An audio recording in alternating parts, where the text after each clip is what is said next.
श्री हरि विष्णु। आपका दिन शुभ और मंगलमय हो। आज हम आपको सुनाएंगे माघ मास का महात्म्य, अध्याय 21, चैप्टर 21।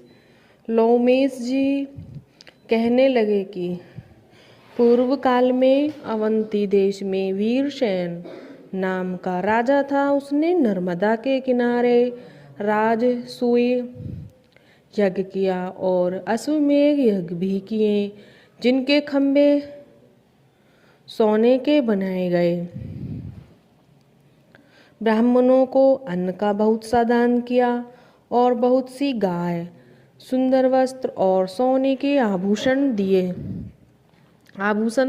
दान में दिए थे। वह देवताओं का भक्त और दान करने वाला था। भद्रक का नाम एक ब्राह्मण, जो अत्यंत मूर्ख, कुलहीन, कृषि कार्य करने वाला, दुराचारी तथा अधर्मी था। वह भाई बंधुओं का त्यागा हुआ इधर उधर घूमता हुआ देव यात्रियों के साथ प्रयाग में आया और माघ में उनके साथ 3 दिन तक स्नान किया। वह 3 दिन में ही निष्पाप हो गया। फिर वह अपने घर चला गया। ब्राह्मण और राजा दोनों एक ही दिन मृत्यु को प्राप्त हुए। इन दोनों को बराबर इंद्रलोक में देखा। तेज रूप, बल, स्त्री, वस्त्र, आभूषणों में दोनों समान थे। ऐसा देखकर उसके महात्म्य को क्या कहा जाए। राजसूय यज्ञ करने वाला स्वर्ग को भोगकर फिर भी जन्म लेता है, परंतु संगम में स्नान करने वाला जन्म मरण से रहित हो जाता है। गंगा और यमुना के संगम की हवा के स्पर्श से ही बहुत से दुख नष्ट हो जाते हैं।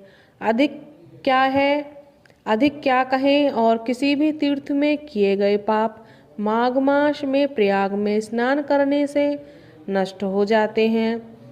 मैं पिशाच मोचन नाम का एक पुराण इतिहास सुनाता हूँ। इस इतिहास को यह कन्याएं और तुम्हारा पुत्र भी सुने। उससे इनको स्मृति प्राप्त होगी। पुराने समय में देवधुति नाम का बड़ा गंभीर और वेदों का परंपरागत एक वैष्णव ब्राह्मण था। उसने पिशाच को निर्मुक्त किया। वेदनिधि कहने लगे कि वह कहाँ का रहने वाला है, किसका पुत्र है, किस पिशाच को उसने निर्मुक्त किया।